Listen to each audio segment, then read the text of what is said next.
On February 9th of 2004, 21-year-old UMass student Maura Murray drove from her dorm in Amherst, Massachusetts to the White Mountains of New Hampshire. At approximately 7:27 p.m., Maura spun out her 1996 Saturn on a hairpin turn on Route 112 in North Haverhill. There has never been a credible sighting of Maura since. Maura is 5 foot 7 inches tall. She weighs 120 pounds, and she has brown hair and hazel eyes. If you have any information regarding Maura's disappearance, please submit it to us, the Murray family through their Facebook page, or the New Hampshire State Police Cold Case Unit. This is Missing Maura Murray.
On February 9th of 2004, 21-year-old UMass student Maura Murray drove from her dorm in Amherst, Massachusetts to the White Mountains of New Hampshire. At approximately 7:27 p.m., Maura spun out her 1996 Saturn on a hairpin turn on Route 112 in North Haverhill. There has never been a credible sighting of Maura since. Maura is 5 foot 7 inches tall.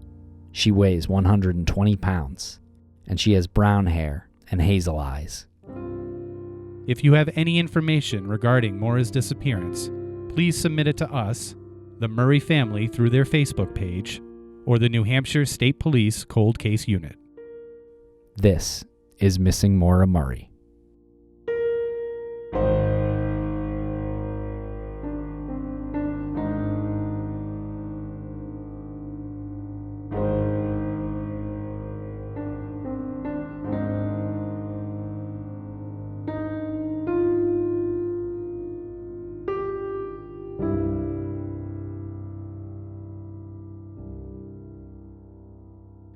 Welcome back to the Missing Maura Murray podcast. I'm Tim here today with Lance in the Crawl Space Studios in Wormtown. Lance, how are you today? Oh, I'm doing great. How are you today? It's a beautiful day in Wormtown, and here we are. We recorded this episode a couple weeks ago, and it's with Kurtis Murray, of course, Maura Murray's brother, and he came down to the studio here in Wormtown with his lovely girlfriend, Sarah, and we talked about what happened a few weeks ago in New Hampshire. Really interesting to get his take on it, being in the middle of it with law enforcement telling them what to do, what was going on. They were called up there the day before, and you have his point of view from the family. And it was very interesting to have Sarah here, too, because she's a bit of a newcomer in comparison to, obviously, what the family's been going through for the past 15 years. And to see her point of view and to hear her point of view was really, really fascinating for me. Okay, so I hope you enjoyed that episode. And before we play that, just want to mention some announcements. Just wanted to let our international listeners know that Finding Maura Murray, the docu-series, is now available worldwide on Vimeo. So check it out. There are links in the show notes, or you can go to vimeo.com and search for Finding Maura Murray. That's Vimeo, Vimeo. Mention some announcements here. We're doing a live show in Nashua, New Hampshire on May 22nd at 6 p.m. at the Riverwalk Cafe at 35 Railroad Square. The show is called Missing Brianna Maitland, and we're doing it with a host of people from the Brianna Maitland case. Yeah, we have Bruce Maitland, Brianna's father. We have Greg Overacker, Lou Berry. So Greg is the private investigator working on the case.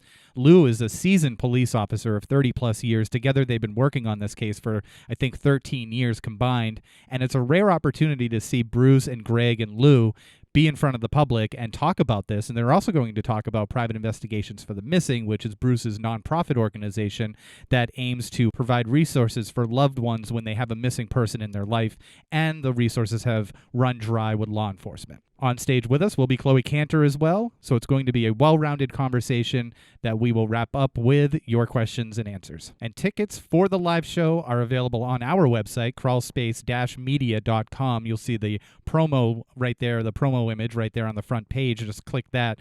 It'll take you right to brown paper tickets where we're selling these for the May 22nd show in Nashua. And Chloe, of course, is a part of a brand new podcast from Crawl Space Media called True Crime Twins that is doing really well so far. So check that out wherever you listen to podcasts. But also, Lance, last week I told you a story about the time I was mugged at knife point. Very interesting story. On our Patreon. Really stuck with me. Yeah, on our Patreon. So check that out at patreon.com/crawlspacepodcast, and you can become one of our patrons. We do weekly vault conversations where we talk about true crime, current events, news from that week. Sometimes we'll read some comments from the episodes. Sometimes we'll tell some personal stories. I got a really a doozy for you this week, Lance. Well, I wanted to follow up your mugged at knife point with the time I was jumped in Boston, and these are the stories that you get when you sign up for the Patreon, and there are different tiers. So that's one tier. There's another tier where you will see some outtakes of the ridiculous ad reads we do, the Madison Reed ad reads. Those are the ones that usually the wagon loses the wheels at a certain point, and we only put out a little snippet of the ridiculousness that actually goes on during the raw cut of these ad reads. And there is another tier where you can get a VIP experience if you come to one of our live shows. Do a sort of VIP meet and greet after or before the show, and you can pick our brains, or you can try to get some free Madison Reed out of it.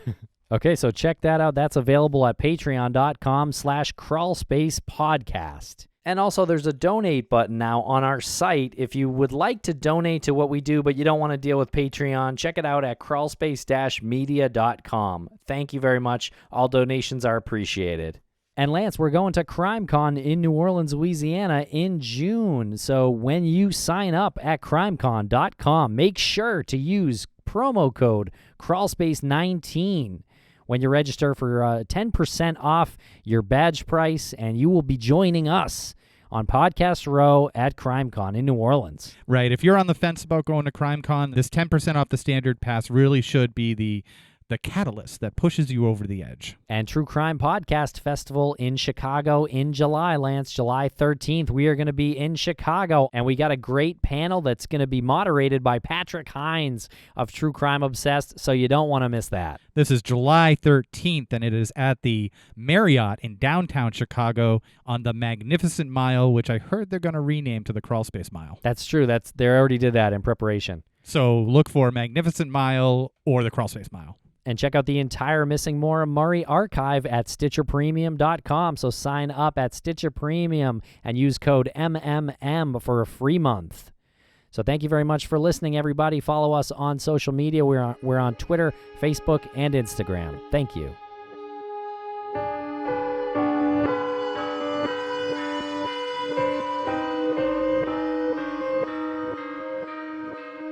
Welcome to the Missing Maura Murray podcast. I'm Tim here with Lance, and we're here with Kurtis Murray and Sarah. How's it going, everybody? Doing well. You? I'm doing great. Yeah.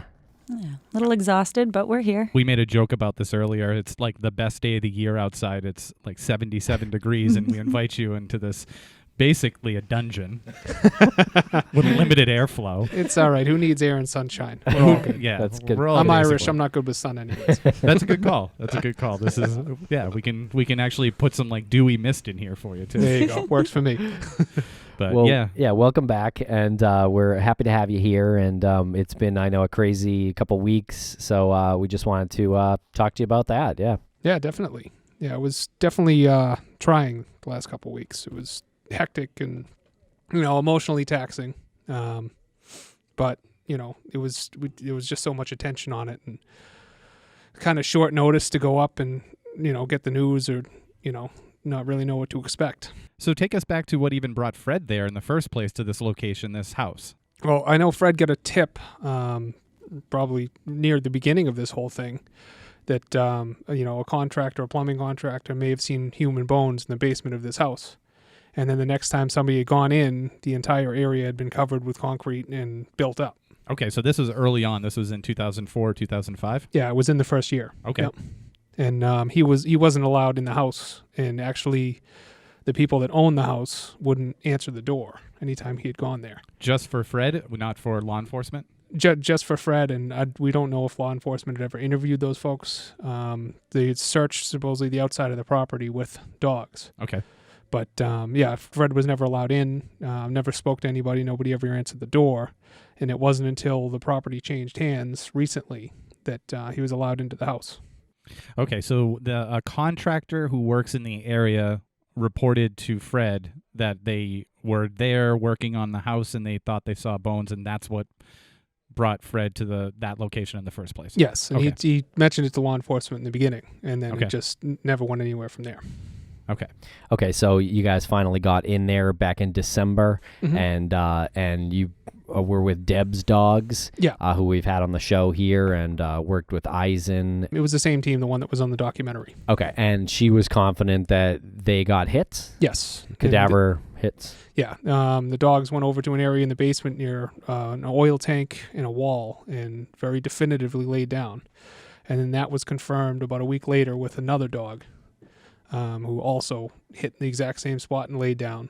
And then that was further corroborated by a ground-penetrating radar report that Fred had done. Okay, so two separate dog handlers? Two separate handlers, two Oh, separate wow. dogs. Yeah. Okay, great. Okay, and these were definitive hits. Definitive hits. The dogs barked and laid down in the exact same spot both times. And there's actually a video of this. Yeah, is that the video that's out there right now that it's provided by Julie Murray? Yes. Yep. Okay. In the video, there's a moment before one of the dogs sits where someone in the corner raises their arm. And there's going to be talk about this. I don't think there's been talk about it yet, but I fully anticipate people are going to say that person was signaling for the dog to sit. Have you seen that? I haven't, no. It could very well be somebody in the corner simply saying, like, my dog's over there, or something's like, look at him over there. But it look like the hand goes up. Yeah, see, I wasn't there for it, so I'm not sure what exactly was done. Was that the one in December, the video? Yeah. Okay, Yeah. so that was the December one, and that was Deb's dogs. Yeah, because it took quite a while for the actual search to take place. Yeah. So And then there was another one anyway. I don't know that we've seen video of that one. I think we've only seen video of one, but I think that's pretty compelling. Different dog handler, because we know, I think dogs are kind of only as good as their handler. Like you can have all the information, but you really got to analyze it, interpret the information. and both handlers. I mean, Deb Ash is at the top of the game, and so was the other person that we used. Okay. And their credentials are pretty ironclad. Yeah. And we've had people who have emailed us and said that, while the cadaver dogs are really, really good, there's a misconception that they're 100%. Yeah, And so having the second dog firms that up. Yeah. But it's really hard to come up with a reason why nothing was found. yeah, it all depends on the search and everything else. Like, they dug in an exact spot. I know Fred was disappointed they didn't go a little further, particularly underneath the oil tank. That was a big concern for him. So they dug straight down and did not go off to the side where he figured they may have found something, or into the wall. Because if you watch the videos, the dogs also climb up the wall and then sit. Yeah, the dog kind of jumps up to the wall. Yeah. Yeah. Was any GPR done underneath the oil tank, like with a handheld or anything? Not that I know of, no. Yeah, that might be tough to do, I guess, if it's under the oil tank. Okay, Yeah. so does Fred still think that there's a possibility that there's something there? There are still some questions. Yeah. Just based on, our meetings, Yeah. About the search and everything else. Okay. Fred was pretty exasperated about some things that weren't done, Yeah. Okay. Well, let's take us through the day last Wednesday, I guess, if you don't mind, or starting on Tuesday, when they called you and asked you to come up there. So Julie got the call from a victim advocate for the AG's office, basically informing her that they were going to dig the next day on Wednesday. That was at about noon or 1-ish on Tuesday. So Julie then called me. I made arrangements to be there. Julie made arrangements to fly in the next morning, and Fred left immediately and went straight up. And you guys took off work and things like that. Totally. Yeah, my job was great about it. We were able to get a hotel and just get up there. I got there at like 1:30 in the morning after work because I worked till 11 o'clock. So. Okay. And so we woke up the next morning, went to the scene. There was a lot of media attention there, obviously. There were people just from the Maura community around. Joe Davey was there, and somebody donated an RV just to give Fred a place to stand. Very cool. Yeah, and be Wow. warm, and Yeah. there were sandwiches and coffees and stuff. Nice. And then from there, it was basically a waiting game. I know Fred wasn't allowed to park near the property. Mm-hmm. And, he's got a broken foot. That was kind of tough. And also, we had a trained forensic anthropologist on site that we requested be allowed to observe, Mm-hmm. and she wasn't. And we're not really sure why. What would she be observing? What would Just she be just looking the methods. Okay. Because she's, that's exactly what she does. She does digs for bodies, etc., and for forensic purposes. So who contacted her? When did Fred contact her? Fred had contacted her company probably a few weeks prior to all of this taking place, because there was some question as to whether or not the search was going to happen at all. So we were gearing up to actually do it privately because we didn't want to wait. And then I think some of the media pressure and the public interest kind of prompted this whole process. Yeah. Mm-hmm. And the homeowners were really gracious in letting it happen in the first place. Yeah. So, and they were great for that. So Fred made the connection with this person weeks ago. I'm just impressed that she was able to get up there with such short notice along with everybody else. Yeah, because she's from New Hampshire, so it wasn't like a crazy Okay, trip cool. for her. Okay. So she was on site the whole day. Had she ever worked with law enforcement before? Yeah. She's I believe her company certifies some digs, etc., and trains in some of the methods. See, I think that she could have just walked in there. I mean, that she probably couldn't have. I'm being sort of hyperbolic, but if she's already been a part of other searches and had law enforcement approval in other searches and is accredited, I'm trying to wrap my head around why an objective observer who is also being observed, not doing anything, like making sure like she's not getting in there and starting to do their digging on her own. Yeah. I'm wondering what the problem would have been. That's exactly what we thought. It's like we just wanted somebody in observing the dig to represent us. Yeah. Just to have eyes on it. Yeah. See, I've been trying to see it from both sides just to get a clear picture of it.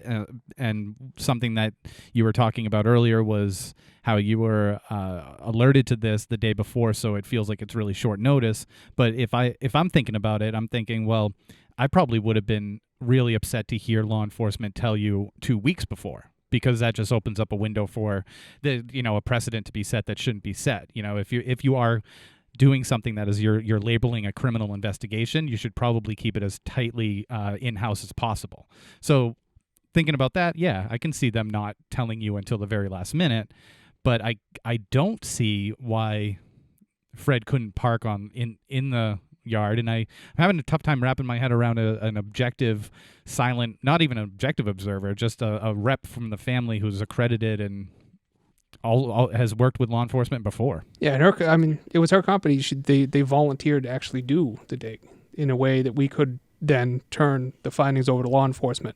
If something was actually found. Yeah. Okay, so you guys arrived on scene. You were waiting, I imagine, and there was like a helicopter there. There were like FBI agents, I think over a dozen agents in total who were walking in and out of the house, at least was reported. So, I mean, what was going through your head at that point? I mean, it's it was just kind of an emotional roller coaster. You're sitting there wondering, what if this is it? Because we allowed ourselves to hope this could be it. I don't know how you couldn't or how you wouldn't have done that. We felt like this was probably the closest we had come. Yeah. And we thought this could be it. It was the first time in the history of this whole thing that, talking to Fred privately, I heard him say, "I really think we found her this time." Yeah. So he was really hoping for this. Yeah, it feels like such a gut punch because we've never had Strelzin come out and say anything public. We've never had him come out and say a criminal investigation. He's never contacted your family and said, "We need you guys to come up here." That's never happened. And when we were watching the press briefing, it just hit all at once. We were like, this is a media game now. It's a media game. They're playing a media game. And they wanted, and some people will call it, they felt the pressure from the public. But I really feel like part of it was them saying, listen, we're going to come out and we're going to say to the public, we did this before. We found nothing.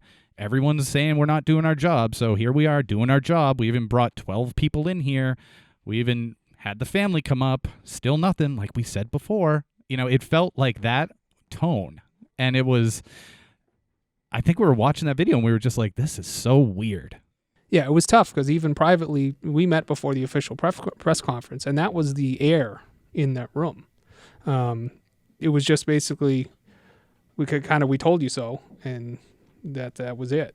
It was So they met with you, Strelzin, and I take it a couple other people from the Attorney General's office or cold case unit? Yeah, there were some representatives from the state police and the FBI and Strelzin. It's like 8 people total, I think, in the room. Strelzin in the middle. Yeah. And then Okay. 8 people in total, each with a different expertise. Okay, and so that was after the dig, and then that was over at the courthouse? Yeah, the Grafton County Courthouse. Okay. And we were briefed that they were going to have a press conference at about noon. Yep. That day. Okay.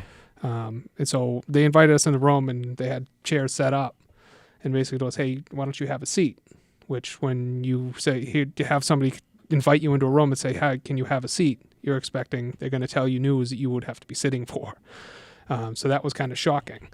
It was weird because we all sat down one by one, and then they stayed standing.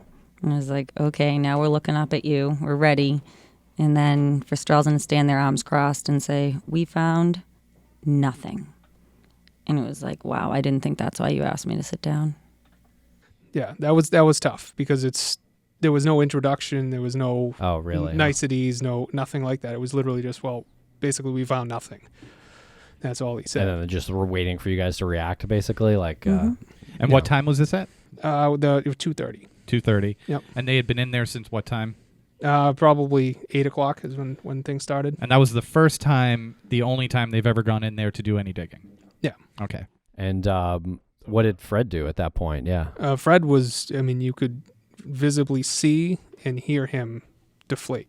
Yeah. He was really convinced this could be it.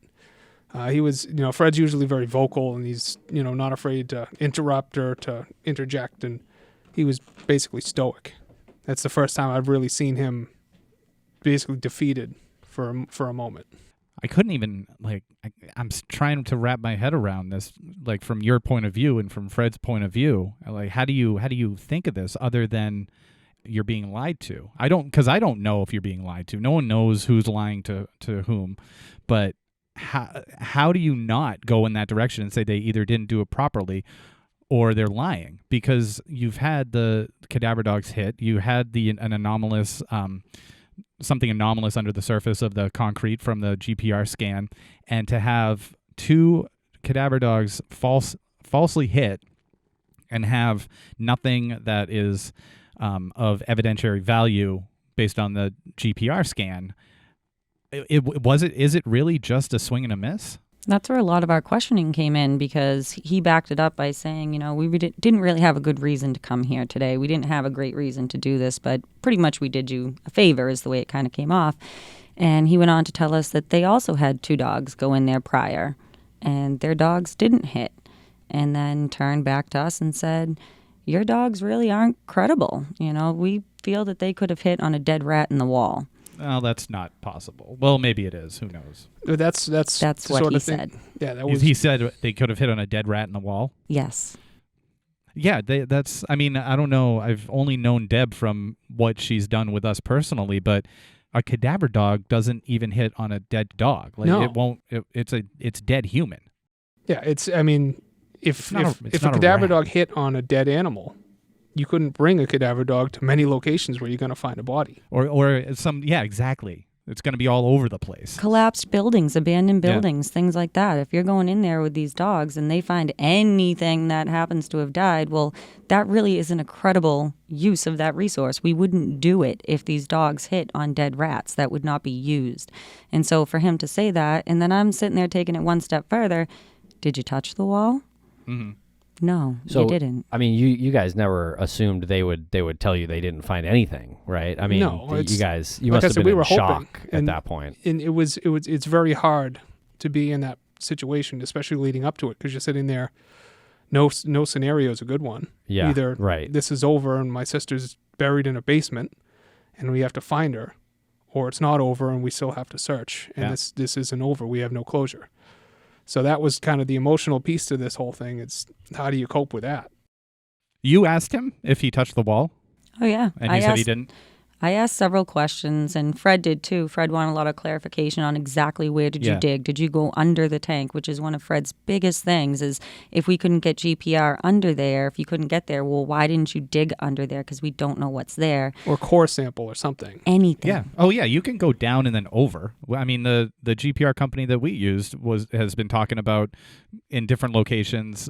If it's in like the foundation is just this cement slab and something's in the middle, they were talking about we could go down here and go in. It just takes a lot more work. And that was the foundation of a house. I mean, he was talking like 12 feet in or something. But a oil tank is like what 4 feet by like 6 feet or something. I Yeah. don't even know. Even And it if was it's just a 10 feet corner. by 10 feet. You can go down. You can go as close as possible to get some sort of soil sample or something that would have like some biological residue on it. So, but was Strelzin ever even in the house? Was he actually on the scene? He was on scene He at one was. point. I don't know if he Okay. was physically in the house or not. Yeah. Okay. Um, Interesting. Yeah. I know the state police were in there. Mhm. But I'm not sure if he was actually Yeah. inside searching. Well, there has been some talk about that wall, that section of wall, and how people are now labeling it as like a false wall. And from the video, it looks like it doesn't look like a false wall. It looks like a wall that had like an electrical panel or something on Yeah, it. a piece of wood on it. And Yeah. Yep. And people are saying that the dogs were like crazy climbing up the wall. Yeah, Was and that- that is what happened. They climbed up the wall and then laid down. yeah. Kind of. And the other thing we brought up too was there any soil testing, any DNA testing of any kind? Yeah. Because I mean, from what I understand, dogs can hit on ash or just liquids or whatever Mhm. from decomposition. We brought up is there going to be any DNA testing, soil testing, anything, concrete testing, anything at all?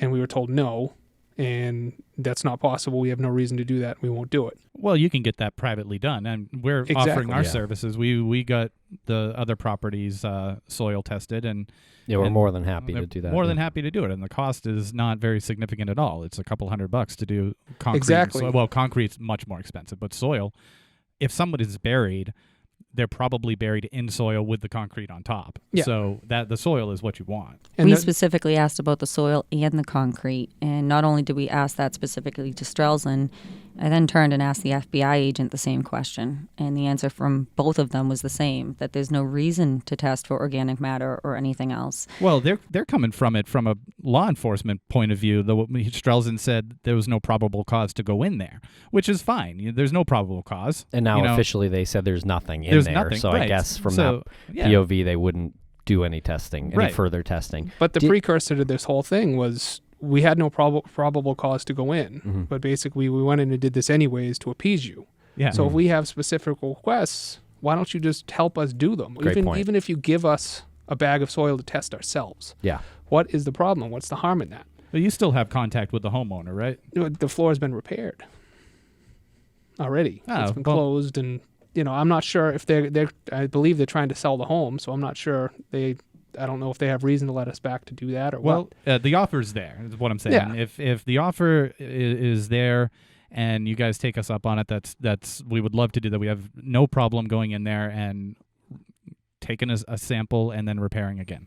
Yeah. Did you get any word on why the FBI was on the scene as well? I think it was just because they had more resources than the state police did at that point. Gotcha. And they Okay.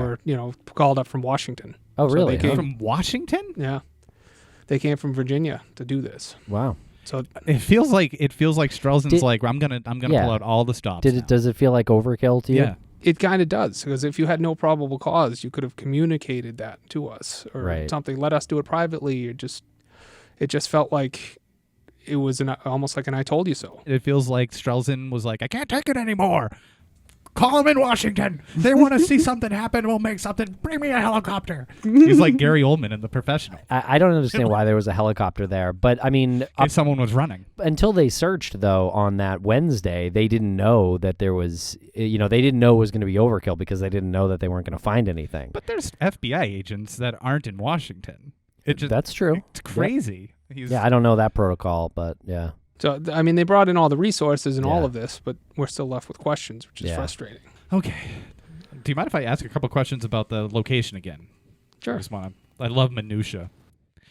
The oil tank, is it placed within the concrete or on top of the concrete? It's on top of it, It's and I on believe top of there's the another concrete. pad. I believe there's another pad. You might be able to see it from the video. I think Okay. there's another pad that it's actually sitting on, Oh, okay. Okay. and it's right in the corner to the Yeah. right of where the hits were. And that was Fred's questioning again and again was, well, how big of an area? How close? Exactly how close did you get to the oil tank? How far did you go? And he was even going as far as drawing diagrams on the floor in the room in front of Strelzin. It got to the point where I was like, Strelzin's pissed that he's questioning him right Yeah. now. He almost had this air of like, I'm going to roll my eyes at you if you open your mouth one more time. And that's when another gentleman actually opened his mouth and said, hey, I'm not going to give you the exact details, but I will comment. And it just felt like that man was trying at that point to give some type of level of comfort to Fred and just say, hey, look, I'm not going to give you the exact, but I'll give you an idea of what I remember. And I was like, oh, okay, here we go. But it definitely was not anywhere near the oil tank or the wall. Not as it was described to us. So who was there to tell them where to dig? Well, they went based on the GPR report, almost exactly. So Okay. they went where the anomaly was found. They dug Okay. exactly right there. Okay. Oh, I They, see. they went straight down in the exact, a little bit wider than the actual anomaly, and went straight down. Okay. And they did say there was a lot of water, so they were actually like pumping water out as they were going and trying to go down. There was a lot of water. Mm, Oh, that's interesting. Like groundwater. Mhm. yeah. The river's right there. Yeah. Yeah. Yeah. Something that Deb had told us that we were talking about when they said that there was nothing, and we were just trying to wrap our head around how cadaver dogs could make a error, is Deb had said that if you were to bring a cadaver dog to a graveyard, they won't sit down on the grave because that's not where the decomp goes. The decomp goes. It's due to more- the groundwater. Yeah, right. She said it's more like if you were to spray perfume in a room. If there's no air going in the room, then you can smell the perfume. But if there's some air, you can maybe catch it here and catch it there. So if there was some sort of like I don't know, like a graveyard or something on that property at some point, and the groundwater sort of brought the decomposition underneath the house over the course of years and years, then dogs could hit. They might not hit. They could be just a weird spot for them to wrap their sense around. Or it could actually all funnel to one area and even be Pool in more one area. valuable. Yeah, potentially. Yeah. But that doesn't seem to be what happened. Yeah. If that's the scenario, yeah. But again, then we go back to just like the gut punch thing, which is like, really? You're going to look at that property, and when you look at the owners, and if we're thinking it's the same owners or owner, like, and you look at that person's background, the location to the accident, can something just be like It like left an a lot of answer? unanswered questions. There's a lot of unanswered questions left behind. Yeah, I bet. Yeah, and it's one of those things like we really were hopeful this time. Yeah. This one hurt a lot. It really did, because we allowed ourselves, particularly Fred, he allowed himself to think, I found her. I'm bringing her home. Yeah. Yeah. It was pretty clear from the videos, unfortunately. Yeah. He was hurt and he couldn't contain it. I mean, so am I. I mean, the whole community was right there, like with you guys at that moment, and just completely, obviously to different scales, but deflated as well. Were you out there for the press conference too? I was there. Yeah. Yeah. It was. I was in the crowd in the back. Yeah. So What was that like? I was just, it was almost like, rewatching what we had just gone through. Yeah. It was the same tone, the same, way of speaking, and the same information. Yeah. It was just, I wish that we didn't have to have such a standoffish relationship with the AG's office. Mm-hmm. It's at this point, I really feel that the state police are making genuine efforts to mend our working relationship. Oh, that's and good that to we're hear, yeah. trying to work collaboratively to move forward. I do believe that. But those efforts start from the top. And Yeah. that standoffishness is hard to accept, especially in such a sensitive situation. Like I said, there were no niceties at all. It was like arms folded, this is what we found. We told you there wasn't anything. We did this because you wanted us to do it, and that's it. So what happened with during the press conference with John Smith was asking questions and they Mhm. had an interaction, I guess? I take it? John, was questioning the 13 minutes between Uh-huh. the response to the accident scene and the call for the EMS. And what did what was Strelzin saying? It's very obvious that there's some deep-seated resentment there, that there's hard feelings, and basically Strelzin alluded to the fact that John's part of the problem. Okay, yeah. So I'm just trying to get an idea of where this animosity might come from. So he said to John in front of everybody, in front of the cameras, that you're part of the problem. Yeah.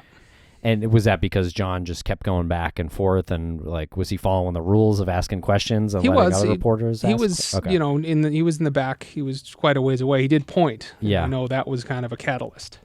that he pointed at Strelzin. Yeah. No, Strelzin definitely did not like that. Yeah. But it was just, John has a way of asking hard questions, and it was very obvious that there's a lot of hard feelings there. Yeah. Well, John has to tread lightly because you just said that you're developing a working relationship with state police, and you've come this far. You've come too far to have John start flying off the handle and getting himself almost kicked out of a press briefing when he could address the issues in a different way that would be a little bit more diplomatic. I think it would make Yeah. all the members of law enforcement work together with you guys. Yeah. He doesn't have to point at the assistant attorney general. I mean, I've sat with John prior. John's very emotionally vested in this for a good reason. I mean, he and Fred are close, and he's been part of this for a very, very long time. And emotions ran high. He was as hurt by it as anybody else, and he's sitting there watching Fred, who was close to, suffer, and, Mm-hmm. all of this stuff unfolding, and he just kind of let it get the better of him. And, Yeah. we talked to him about it afterwards, and, it's just one of those things. He just got carried away a little bit, and that's understandable given the circumstances. John Smith got carried away with something? It's weird. No way. Yeah, no, I think to your point, Lance, I think he might not be helping with that angle because of him not being able to control himself a little bit. Yeah, and that was more geared at the AG's office. I Yeah. mean, I know, like I said, I think we're going to make a genuine effort, Julie Yeah. and myself, to work with state police going Yeah. forward and improve the communication. That's been a lot of what we've talked about. Yeah. Because at this point, we don't have a direction to go in. And Right. we have to use anything at our disposal, and working with law enforcement is our best option. We have to work closely with them. It's just how we have to proceed from here. You said that there was, further questions that were raised about the property, and I got the sense that there was still some plans that are in play. Will there be more digging privately? We don't know where we stand with it right now. Okay. Because we haven't reached out to the homeowners yet. We kind of wanted to give time and Yeah. figure out where they stood and go from there. We're not sure where they are with the selling process of the house or anything like that. So we're just trying to figure that piece out. Okay. Well, yeah, I mean, our GPR guys, they will definitely hear this, and we can alert them to all this before it goes out. And if you guys are interested in taking I have them no up doubt. on whatever, I mean, those guys are great. I mean, they really are. yeah, I mean, such good people. Yeah, and they will. They've already volunteered, so they would absolutely help you guys out, or whatever you guys wanted to do. I'm sure within reason, within their capability, they would do. Yeah. No, I know that and truly appreciate it. To maybe try to put a positive light on it, the past couple of years have done a lot, I think, with a relationship between yourself, your family, and law enforcement. the community at large that cares about this case, and also in eliminating elements that have always been out there. So I'm just trying to force a positive light here. I think that no one's talking about the A-frame house. No one's talking about Rick Forcier's house so much. And now people aren't going to be talking about this location. If indeed there is nothing there, at least everything is sort of being checked off. And by doing that, you're honing in a light on what is going to be the truth at some point. So by going there, and I know it's disappointing and it sucks, but going there and being so confident that it's something and having it be nothing, and you can do more tests. We can test soil, and if it does come back negative and there is nothing there, then the answer's out there somewhere. It's just not right there. Yeah, it has to be. Like I said, Maura can't just have disappeared. There has to be some kind of an answer. Yeah. A lead, an answer, something. You don't get the answer without checking off everything else. Yeah, and it's crazy because you think about this community of people. Like for me, being here right now talking about this is actually kind of therapeutic. Good. Oh, because good. it helps, so I don't have to sit and deal with this in my head without letting it out, letting people know how I feel, and having the support of all of these people is tremendously helpful. It really is, and I truly appreciate it. I know my family does as well. That's great. It's great to hear. Anytime you want to come on, obviously, please come on down. Anytime it's a gorgeous day outside and you're like, this stupid sun. I got my motorcycle sitting under its cover just waiting for me. Poor dogs laying down in the corner just looking out the window. Like, guys, come back. Guys. But it was cool. One of the last things that we had talked about like on the way here, because we were just kind of like doing our own little pep talk, and we were saying, he mentioned how it's therapeutic for him to be talking to you guys. And we're like, well, Maura was going to school to be a nurse. She clearly wanted to take care of people. She wanted to heal people. She wanted to give back. And it's interesting that throughout this process, there has been a lot of healing for people. There has been a lot of giving back. There has been a lot of people that have found their purpose and found their way. And even like spending the time up there, and I know I'm fairly new to this whole thing, but meeting these different people that have been so invested in what's going on. And like you mentioned, John Smith, for instance, we're all sitting down at dinner, and him and Fred, there is a bond there. There's a very special bond. He truly cares about Fred. And I looked at John and I was like, thank you for being here, and thank you for doing this. And in general, thank you for standing for social injustice. And he said, I do it because my mother told me I should, and my father told me I should, so I stand for the right thing, even if I'm an unpopular guy. And I was like, you know what? Cool, man. You just won me over, because you could have said you wanted to do this to be famous, and you didn't. And so, like, you think about that, is people aren't involved in this for the wrong reasons. Like, the community came together to heal each other and help each other and stand for what they believe in. And that's cool. Yeah. No, it is cool. I hope sometime John Smith might apologize for posting our addresses online. Everyone has a lot of apologizing, but when emotions roll high, stupid things happen. Yeah. But in the end, all those different emotions got us to where we're at. Like we were talking as a family, like Julie's like, okay, you're a bulldog, you're the pit bull, you're this, you're that. Like, and we were kind of like going through like how our different personalities help each other. We each have a strong suit, and so you do need each of those pieces to carry like something like this forward. You need that much energy, the good and the bad and the oopsies and all that stuff. It's gonna happen. So like as far as like conspiracy stuff, like police conspiracy stuff, like with John, like has he come off of that yet? I mean, and I guess it's a question to you guys too, like where does that stand? We really don't know where we stand right now. We have to figure out what factual leads we can find and follow them. I don't really know. I don't really think there's a massive conspiracy from the AG's office down. It's improbable, and it's just imagining something like that would work for this long. It doesn't seem possible. I just want to have a direction and to figure something out and figure a direction to go from here. But I mean, like, what is it and I'll stay with John, because like he thinks there's a police conspiracy, but also Maura's in there. So what, like, somebody took Maura and then broke into that house and buried her? Like, I just don't understand the logic on that. I mean, there's too many pieces to fit together to make everything work without having a full view. Yeah. Because right now we don't have a full view of what's going on. Yeah, I guess I'm just focusing on the John thing because, like you said, standing for what he believes in, and I think that is great. But like this guy has like #police-conspiracy on his Twitter bio. Like, where's the conspiracy now? I wish guess. you said accountability, because if Yeah. you change the word conspiracy to accountability and say, I'm not out here to prove that you have a conspiracy. I'm out here to prove that you weren't always accountable for all of your actions. And maybe somewhere along the line, you screwed up. And maybe it was one thing that you screwed up on, but your one screw up that you're not taking accountability for may have created this conspiracy. Yeah, so if I you don't look at think it like anyone- that. I don't think that anyone would deny that the police have made mistakes. I think officially they don't probably say that they have, like on the record. But I mean, come on, of course they have. Yeah. And those mistakes don't mean murder. No, and it's just trying to piece the puzzle together, Yeah. and we just can't do that because we don't have all the pieces yet. Yeah. Speaking of pieces, we've had a name, and we can maybe beep this name out, I guess.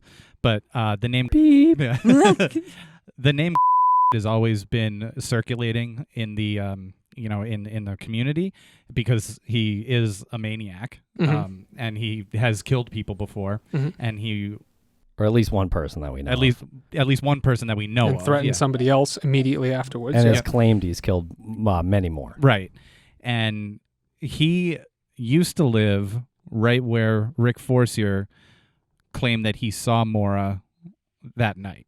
Yeah. Right by Hummingbird Lane. Yeah. And so his name has always been out there, but, we couldn't figure out, like, okay, well, where was the opportunity? And no one really knows what he was doing. That, like, there's no evidence of him being questioned at all because, like, why would he be questioned? He's, they don't randomly go and question people because they're bad guys. But recently we've been getting more emails and more stories from people saying that they've spoken to other people who lived in the area, and they say, oh yeah, it's been known that is the one that did this. It's known. It's common. Yeah. We had someone email someone that she knows had a friend who was randomly at this restaurant, and Maura's name came up, and they said, yeah, I'm from that area. And then they got really quiet about it, and they said, everyone knows did it. And they got really taken aback by this other person's lack of knowledge that they didn't know who it was. I mean, on the radar for a while. Yeah. I know that. I don't know. We haven't been able to tie him to it per se. I don't know how far law enforcement's gone with questioning him, but that's something. If we're going to, be collaborative going forward, we can bring that up. Yeah. Yeah. We know that he doesn't live there anymore. No, he has moved. Yeah. But yeah, I mean, that whole area is just scary. How many crazy people there are right there. Yeah, There's it's a spider's web. Yeah, it's insane. Yeah. It's just hitting a jackpot for dirtbags in a particular corner. It's insane. So that's definitely a name that has come up. I don't know if that's just, rumor or what. And like I said, we're going to have to ask law enforcement how far they've gone in examining that. Yeah. I mean, it's definitely rumor, and I don't want to be like a alarmist about it, but the name just started to come up more often, and it wasn't in connection with the current search and the current lead. And I mean, we just keep hearing that name, and we were actually thinking about going to contact the people who live now in his old house. There was rumors that he built a shed again with the concrete right after. Yeah. Apparently they laid concrete down and he put a shed on top of the concrete on his property. I mean, any lead we can follow is productive. Even if it's, like you said, to check it off, to rule it out, because there's still too many directions we could go with this thing. So everything we check off is, another distraction we don't have to worry about. Yeah. Do you have any other ideas, like, internally? Do you guys have any other direction besides, I guess, finishing the job in this house and any other leads that come in? That's kind of where our focus is now, and just, keeping our ears open and following what we can. Okay, cool. I know, Fred's back on this is stronger than ever. It was a serious hit this last couple of weeks, but we can't give up on this. It's like I said, my sister's too special. She's just, we can't give up on it, and we won't give up on it. So we just have to keep pressing and, follow what comes next. And talking about it and keeping it alive and in people's minds and moving forward is what's important right now. Community is here behind you. What's your thoughts on Cecil Smith's suicide? The timing was suspect. It was crazy. It's just sad that these kind of things happen. It could be totally unrelated. We don't know. It's sad that it had to come to that. I'm not sure, people may think that he's involved because of it. I'm not sure. But it's just because of the timing of it that makes it suspect. Sure. Yeah. And we know that he had Alzheimer's. Yeah. And I don't know if we have to, say what the symptoms and what comes with Alzheimer's can cause you to do, but it can definitely cause you to kill yourself. It can definitely cause you to do things and you don't realize that you're doing them. It can cause you to see things. And the timing could have been appropriate for him if he's been paying attention to people saying that he didn't do his job that night and he caused Maura to, if he just did his job a little better, she might not have disappeared. And that's something that could have been going through his head as well. I think it's a shame that people are putting out there that he was visited by law enforcement and then shot himself, as if there was some sort of, impending charge coming down on him for, abducting Maura, when all the facts are not there. And you have to really feel for his family as well. And I personally think that it's horrible. It was a tragic way that he did it. And to have people say that, to even, you can think it. That's one thing. You can think it. And I did think it. Tim and I had this conversation and we were like, dude, what if he had something to do with this? And it got to him. But then we started talking about Alzheimer's, and then you look up Alzheimer's, and I don't know if you've ever met anyone with Alzheimer's.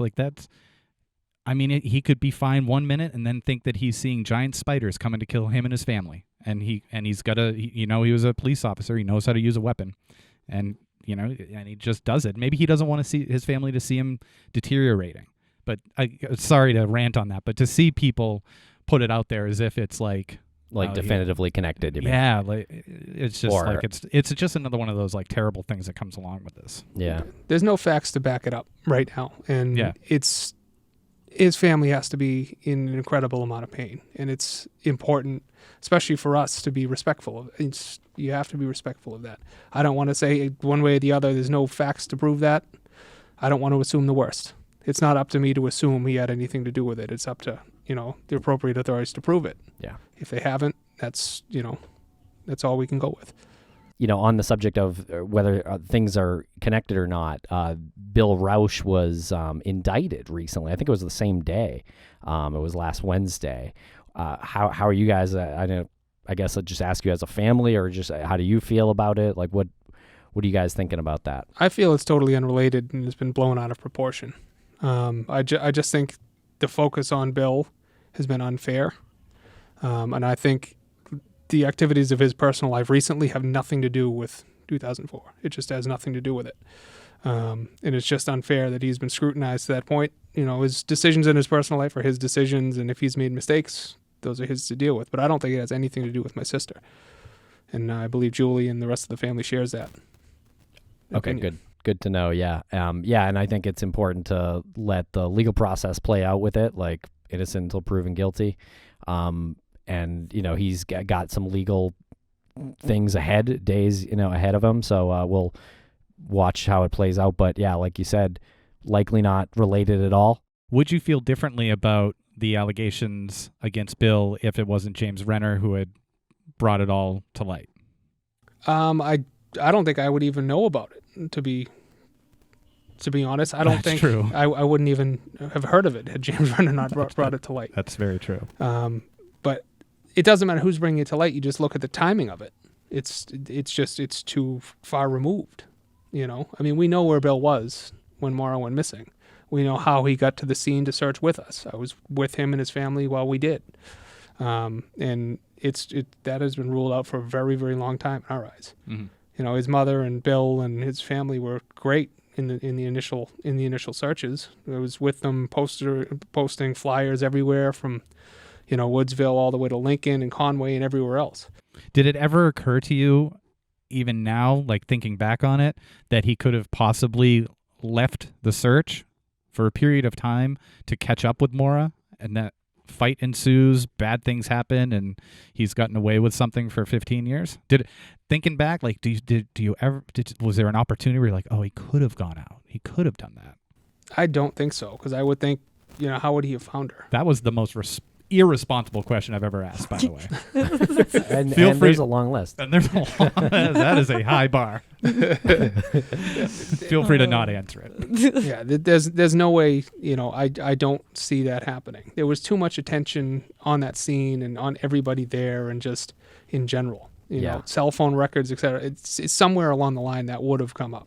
Right. So how would he have found her, I guess, is you can play it out, like how would he have found her? Well, they both had burner phones. Well, okay, that's the answer. If he found her, right? Or on their last conversation, they talked about it, meet you in 5 days or whatever. I'm going to stage a disappearance and then meet you afterwards. It all seems unlikely, though. It does. I don't think that Bill had anything to do with this. I really don't. I don't think the timing lines up. I don't think his activities at the time line up. He was under too many watchful eyes between being in the military, everything else. So he would have had to have broken away from you guys and done whatever for, I imagine, several hours, or at least a few hours, and then had to come back acting like nothing changed. Yeah, I just don't see it. I just don't see it. I don't even think like the male's brain is fully formed until they're like 28 or 29 or something, or 40. But I know that he went to military school. I know and people will say, well, he was trained. Like he's trained. But how old is he? He's 24, 23? I mean, come on. A lot of people go in the military. Exactly. I mean, it doesn't mean that you're a criminal mastermind. It doesn't mean that you have suddenly taken advantage of the situation and you're like 23 years old and you've thought out every single detail that has made you get away with something for 15 years. Well, again, you think about what reason would he really have had to do it? I mean, if he was engaged to my sister and his family loved my sister and everything was lining up for them to, they had their problems, but what would his motives be? I don't really understand. You can break up with somebody if you really feel that way, but it didn't seem like that's where it was going. So.